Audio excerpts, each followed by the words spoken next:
And then in chapter 15 you read that there were 7 special angels appointed to pour the wrath of God upon the whole earth.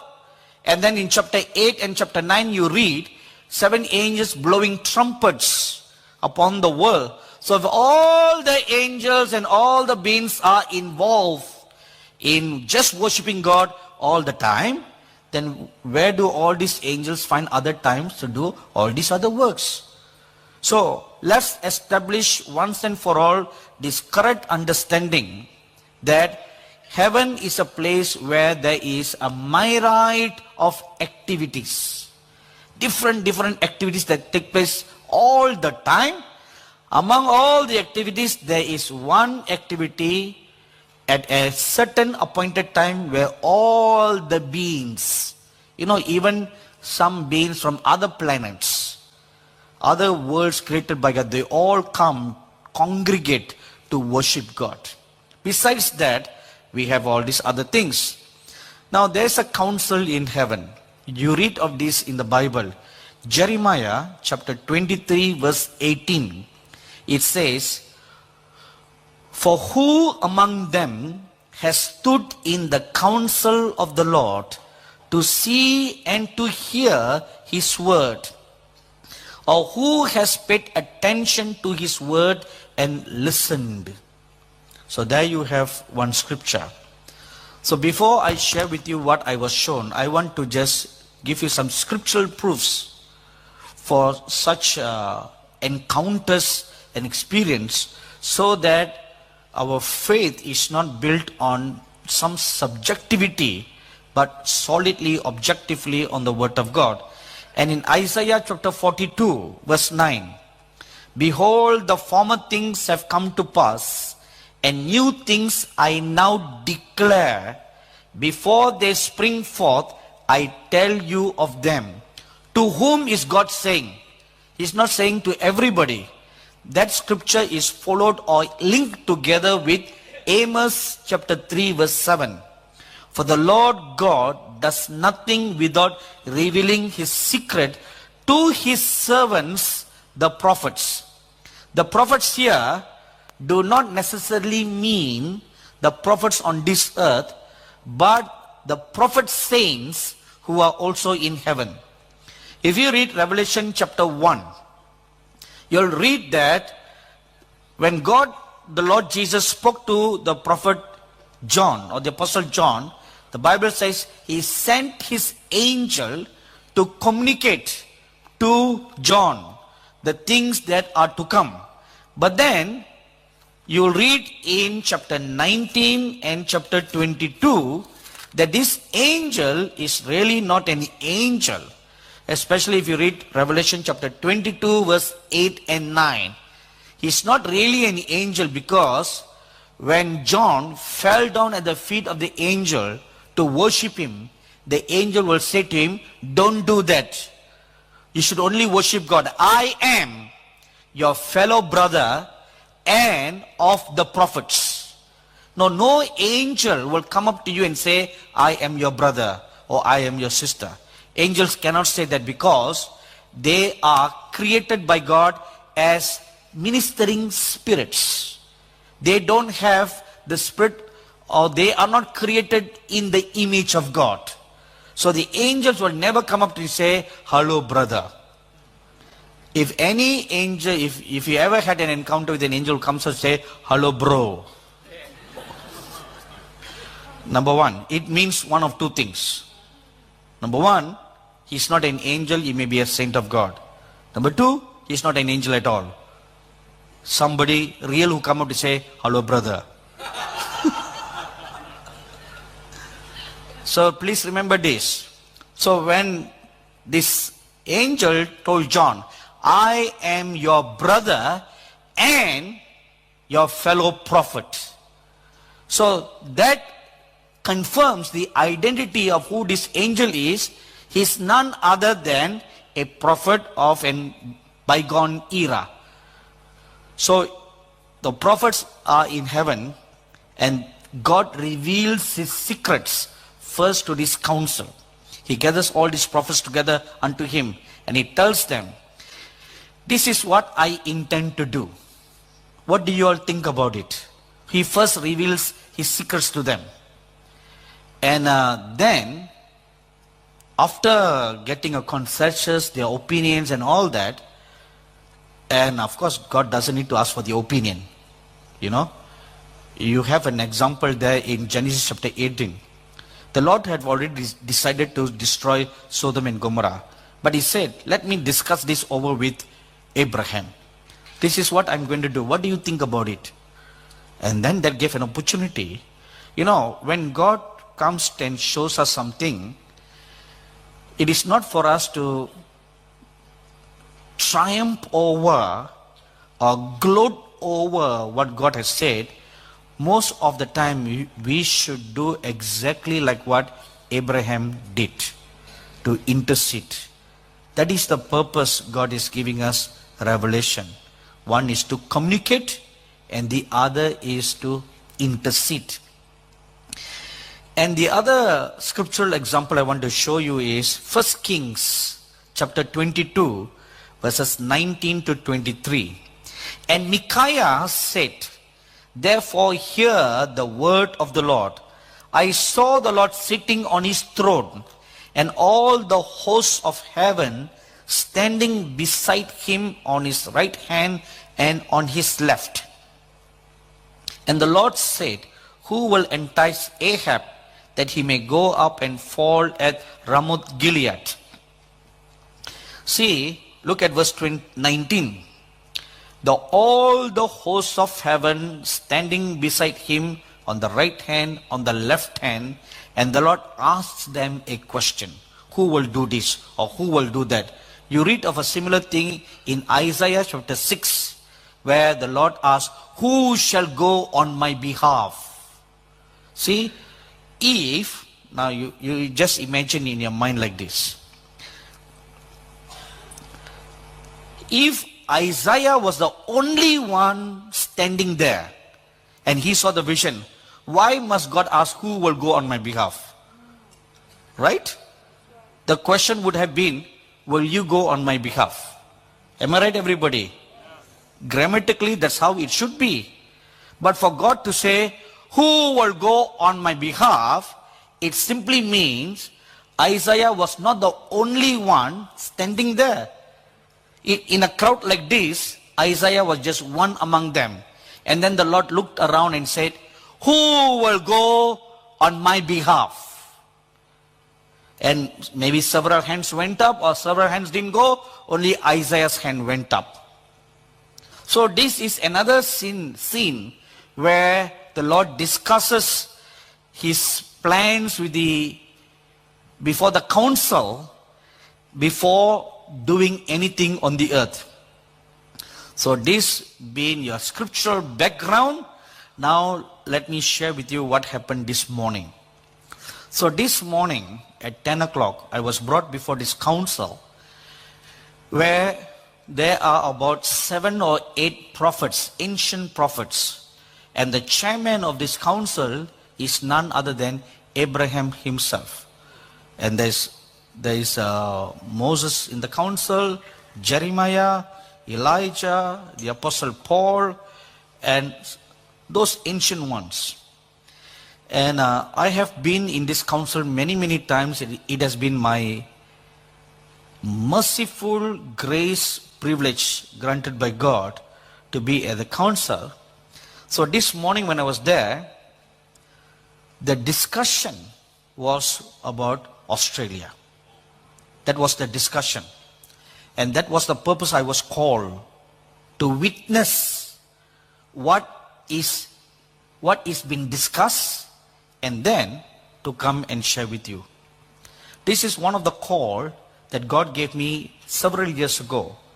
He said, as a prophet, not only you will hear, but you will participate in the council in heaven and hear what is being spoken and then communicate to the people. I first saw this before I was officially given this call. You know, we have our dear Pastor Elizabeth in our midst. Do you all know Pastor Elizabeth? Let's give a good clap to Pastor Elizabeth. She is one of the pioneer ministers in this city who has labored very much for the Lord, and God has given her wonderful anointing for deliverances. And she has pioneered Indonesian church and does even in her very young age today. She goes about doing a great work for the Lord. Selamat datang. And she is a precious woman of God. I remember, I think the first or the second time when I came to Australia, she and her church was part of the committee. And I cannot remember it was whether it was the beginning of the convention or the post of the conference, when the committee was all praying together. And they were all praying for one another. As I was closing my eyes in prayer, I saw heavens open. And that was the first time I saw the council. But at that time, I was not in the council. I was just a spectator. And when I saw the council, they were hearing the prayer that was being prayed on this earth. And then one of the saints there, he said, look at Elizabeth's face. And everybody were closing their eyes and they were praying, you know. And when I opened my eyes, I saw her. There was light, a glow shining on her face. And then the word of the Lord came for her concerning, at that time she was going to, do you remember this? Do you remember? Yes. She was going to build a church, construct a church, and she was going through real hell warfare. And that word from the Lord really boosted her that day to keep on going on the project. So that was the first time that I saw in the council.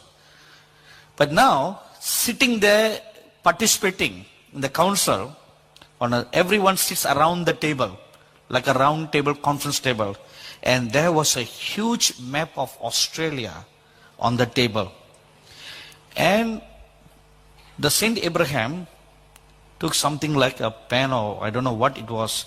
He drew a line straight from the northernmost part of the land down to the southernmost part.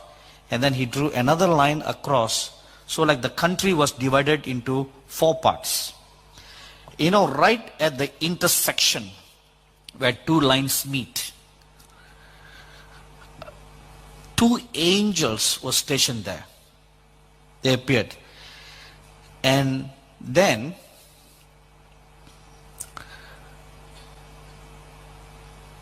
the angels who were there in their country, they were now presenting their report before the council. If you read Genesis chapter 18, 2 angels accompanied God to pronounce judgment upon Sodom and Gomorrah. And God came and told Abraham, I will now go and see, according to the things that my ears have heard, concerning what is coming out of Sodom and Gomorrah. And then the 2 angels were sent forth to go and see and report to God whether the cup is become full according to all the voices they are hearing coming from the land, and whether a judgment should be pronounced. So 2 angels went forth. And yesterday you heard Brother Neville sharing that the same angels that went to Sodom and Gomorrah, they were sent to Sydney to spy the land. So now this is the report those 2 angels submitted before the council. Sydney, much sinful activity has been recorded. So they write down on their iPads. Hey, do you think only you have iPad? They have a better iPad that Apple will never keep on changing. Version 2, version 3, version 4. No iPhone 7, 8, 9, 10. No. Only one standard that lasts us for eternity. Amen? Now this is what they reported. I'm going to read to you exactly as how I heard in the council. Things they do in the night are so awful to be mentioned. Dogs are brought into gay clubs by women and sexual acts are committed. Men too commit these acts. So much sexual perversion takes place in the city that makes Sodom and Gomorrah pale in comparison. The two angels who visited Sodom and Gomorrah testified in the council. When we visited Sodom and Gomorrah, only men were engaged in gross sexual acts. You read that in Genesis chapter 19, verses 4 and 5. But here, in this city, it is women with women, mankind with animals, parents with children, and some grandparents with their grandchildren. These parents engage in sexual perversion with their children as if they were husbands and wives. Is it true? To the best of your knowledge? We saw babies strangled and killed, some in the name of medical science and some with violent brutality. They were even fed to the animals. Such things also takes place in India. Some hospitals who perform illegal abortions, they don't report them. They just throw those fetuses. Some of the fetuses are not, they are really formed. And they are thrown out on the dumpster where dogs all gather and the dogs eat those fleshes. And how do we know all this? Because there was an incident where it was reported to some public saw that the dogs were eating some kind of a tissue and it looked like a small little baby. And the public reported to the police and they came, they found the whole area filled with baby bones. And then when they raided the hospital, they found that illegal abortions were done in the hospital. So, when this was reported, suddenly one saint stood up with a righteous fire in his eyes. Elijah stood up and he asked a question. What is the church doing about it? With all this that is going on, what is the church doing about it? And the angels reported this. They are sleeping and engaging in similar activities. They are drunk with the wine of Jezebel and are engaged in such similar perversion.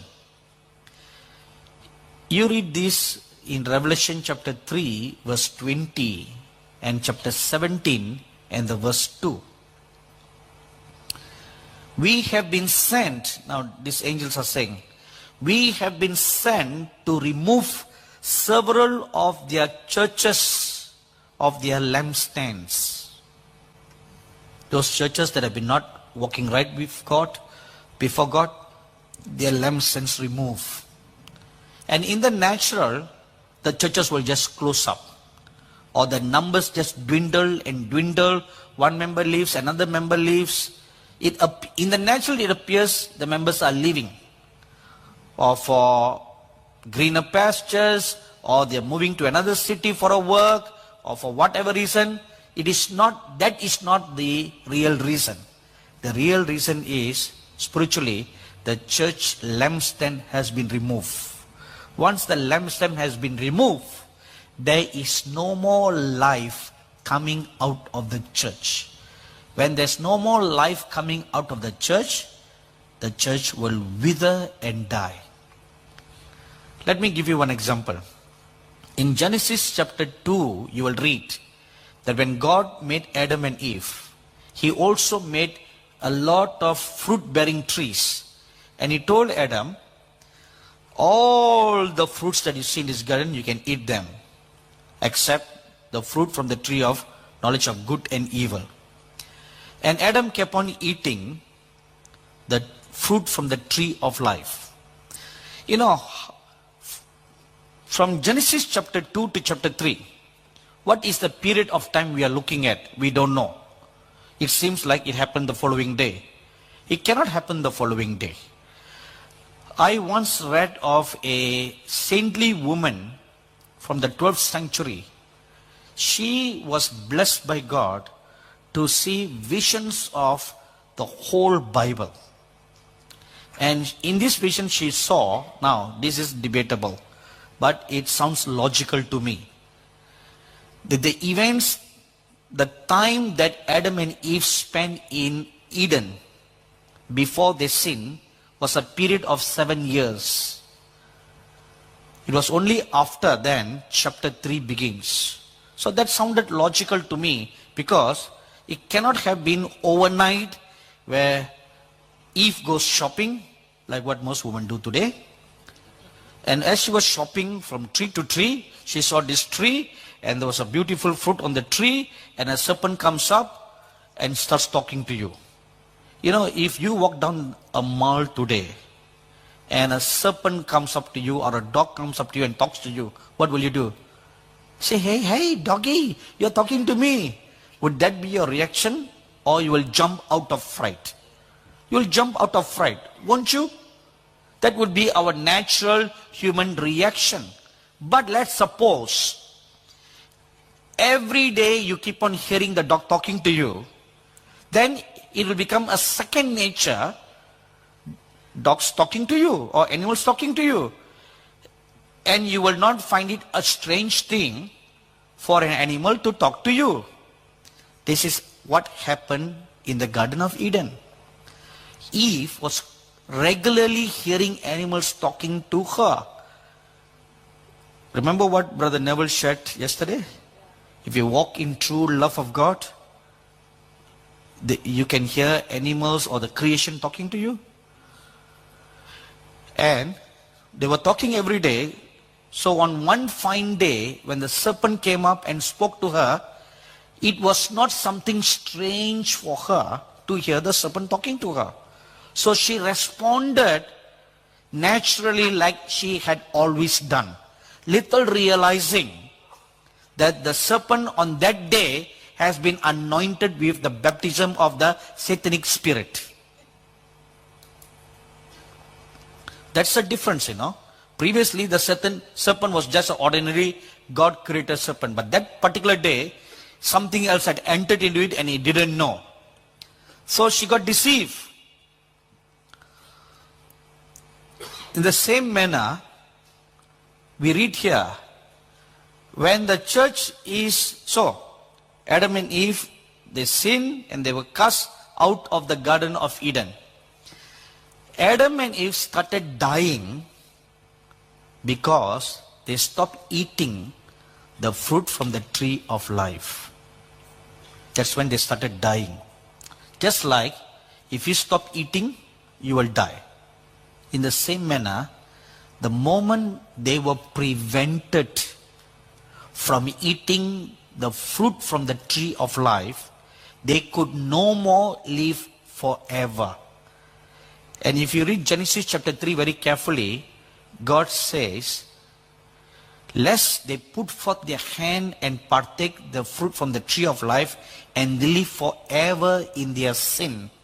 Therefore God put a cherubim and a flaming sword of fire that will protect the tree of life from being eaten by Adam and Eve. So they were prevented from eating, and they slowly began to wither and die. And it took them 930 years for the tree of Adam to wither and die slowly. So that's what happens. No church instantly dries up.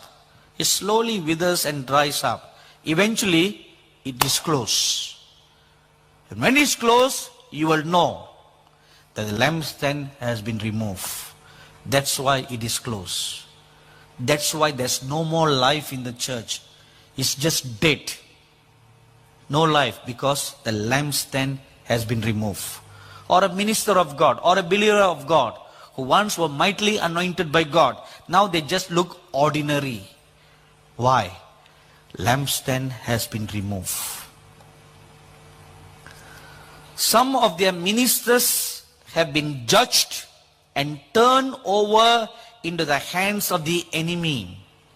If you read 1 Corinthians chapter 5, verses 3 to 5, you will read how the Apostle Paul was taken in the Spirit to the Corinthian church, and he saw the believers sinning in secret, and he committed them into the hands of Satan for the destruction of their flesh, so that their soul can live, so their soul can be saved. So which means once a person is turned over into the hands of Satan for the destruction of the flesh, then Satan has all the rights to inflict you with all kinds of diseases and infirmity and afflictions.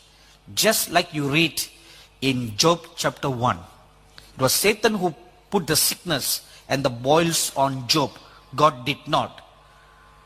So, when your flesh is turned over into the hands of the devil for destruction, no medicines can heal you.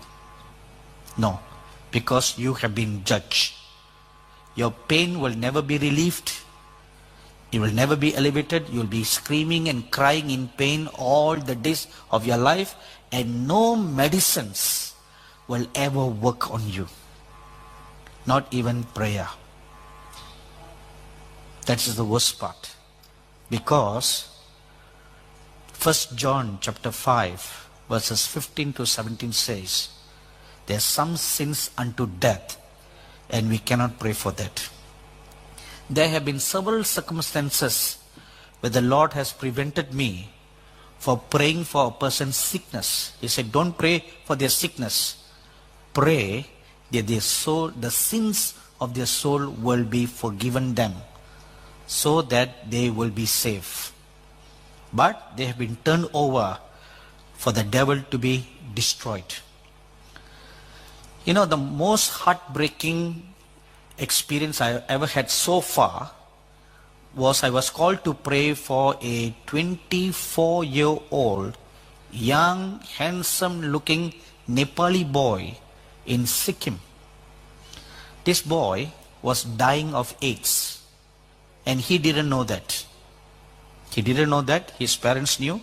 They didn't tell him. The doctors have just numbered his days. And when I was asked to pray for this boy, the mother pleaded with me, please don't ever tell my son that he has AIDS. And not just beginning stage, no, terminally ill. And when I went to the hospital bed, I looked at this boy, handsome looking young man. Young boy, 24 years old, full of life, vitality, a great future ahead of him. And I was so heartbroken when I saw this young man. And I asked the Lord, Lord, why? Why did this come upon him? And the Lord showed me his whole life.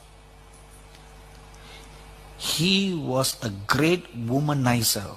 From the age of 16, he started womanizing and raping in the form of sexual fantasies all the girls in his college. Every girl that he sees on the street will just pick them up like this and sleep with them and then throw them away. That is his pastime. And the Lord said, this is the judgment that has been pronounced over him. These boys are from a Christian family.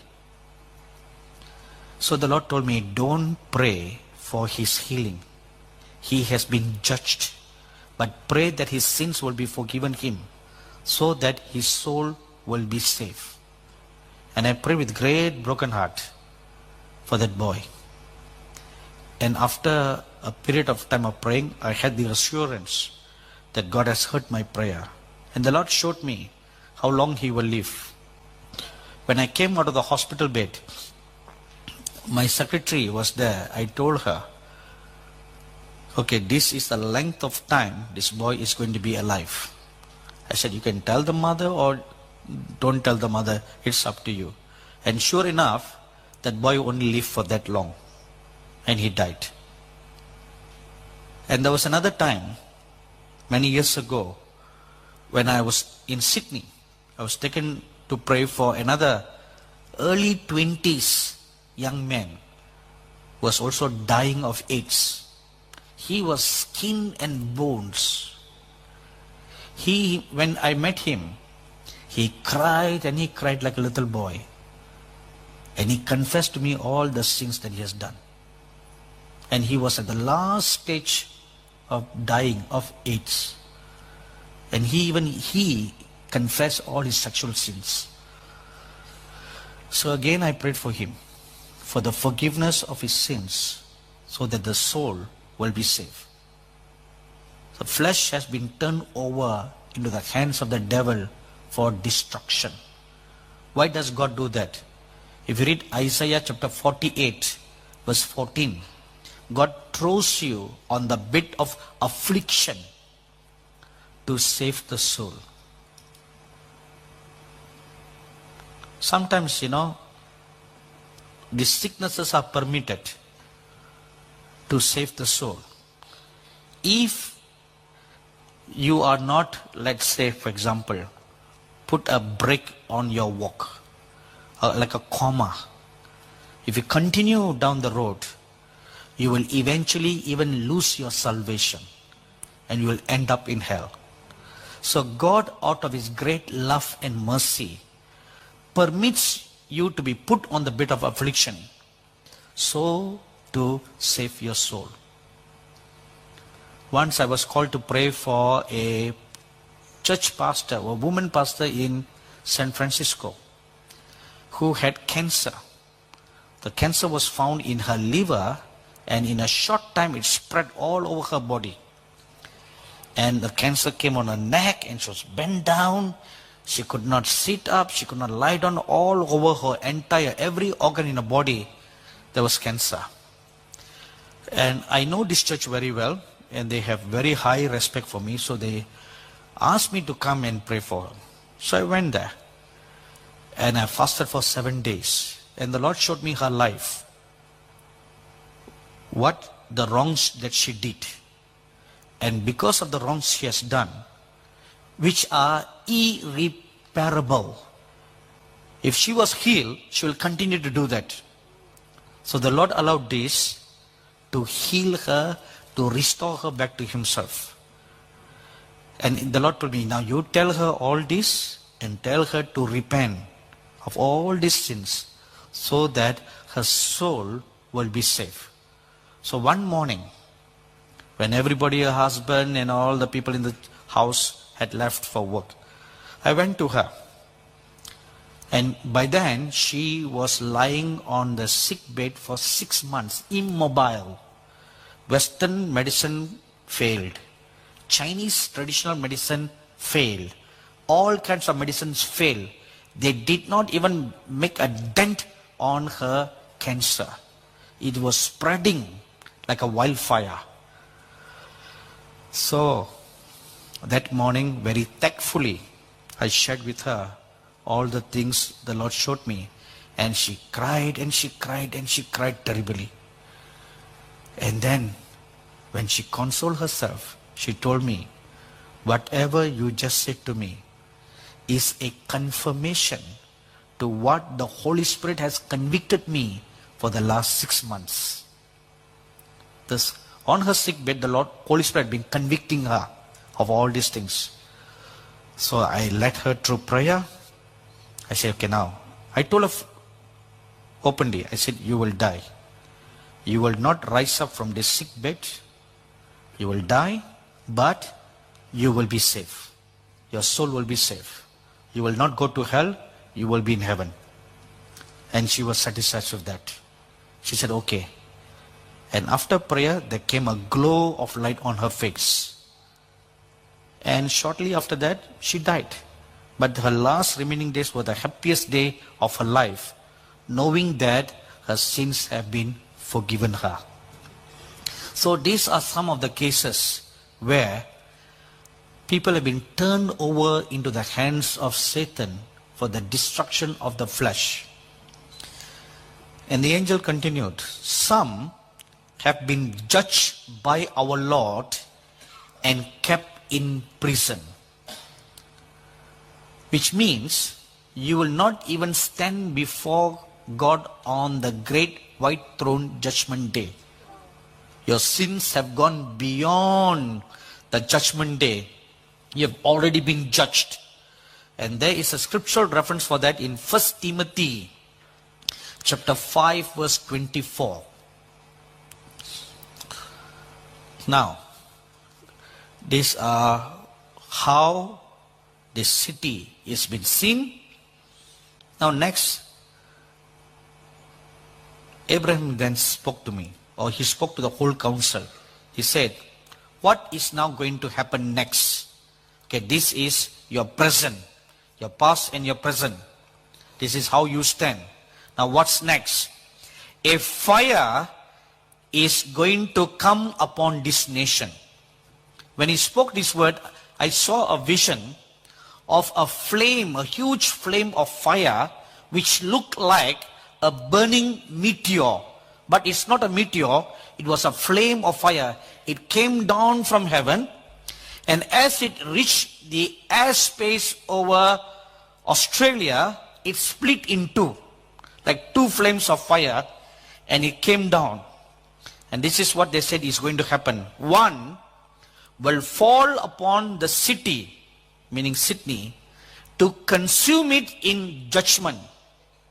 The other will fall upon the churches to purify and sanctify it. The Lord has some have kept themselves, and you're walking in white. Now a warning.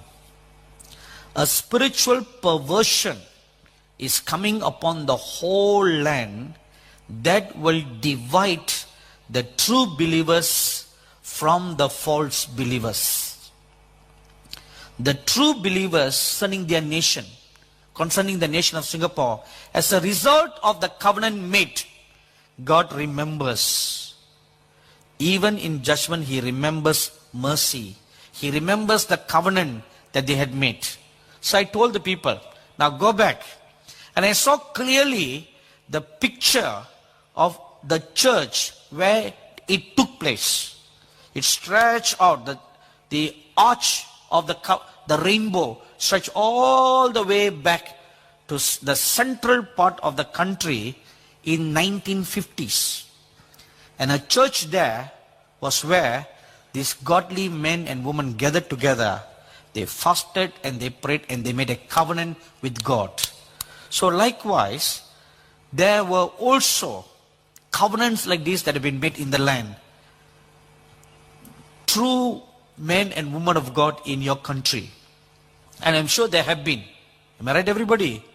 There will always be a remnant for God from time to time. You know, forget about the masses. There will always be a remnant who really take hold of God. And because of the remnant, God's eyes will be upon the future generations because of the covenant the remnant made. Several years ago, I was in one particular city, I think in Michigan in the US, and the Lord showed me a vision. In the vision I saw the first president of the US, George Washington. He was kneeling down like this, and he put his hand and he prayed, and tears rolled down his eyes, and he fell on the ground. And the Lord scooped those sand, those tears-filled wet sand. He scooped them up and he took it to heaven. And those sands are there, and the tears of George Washington, they speak and they intercede before God's throne for US all the time. And I described to the people the vision that I saw, and later on someone came and brought a postcard of George Washington in prayer and said, "Is this how you saw?" And that's exactly how I saw George Washington in prayer. See, the covenant that was made by the forefathers of the nation, they don't go down the drain. God does not forget the covenant. That is why the many times when God wanted to destroy Israel, if you look at the prayers that the prophet Moses prayed, he always said, "Lord, remember the covenant you made with Abraham." You remember that? In Exodus chapter 32, he prayed like this. He said, remember the covenant you made with Abraham. Remember that. Because of the covenant that God made with Abraham, Isaac, and Jacob, Israel is alive till today. The covenant that God made with a one man 5,000 years ago, one small tiny island, as sinful as she is today. You know, Israel, among all the nations of the world, is the gay capital of the world. The gay capital. And Israel is the number one nation, ratio-wise, for abortions. She is the number one nation in the world. Abortion and gayism. That is why the Bible says in Revelation chapter 11, she is called Sodom and Gomorrah. Jerusalem is called Sodom and Gomorrah. For all this, she is still spared by God. God still fights on her behalf, protects her till today from the Hamas, from the Palestinians, from the threat of Iran, from the threat of everybody, because of the covenant he made with Abraham. Likewise, there are covenants made in this land by your godly spiritual forefathers and the prophecies spoken over this land. And when Smith Wigglesworth visited this land, he not only prophesied, he also prayed for this land. The tears that rolled down his eyes and fell on the ground, those tears are carefully kept before God. Right? The Bible says, no, your tears are collected and kept before.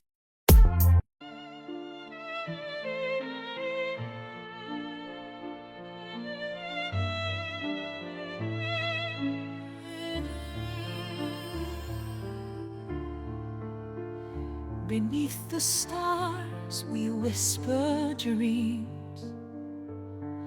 A violin plays soft, it seems. The night unfolds its velvet wings. We dance on air like fancy things. A crescendo builds with every beat. Our hearts, they dance in perfect heat. The world is ours in silent screams.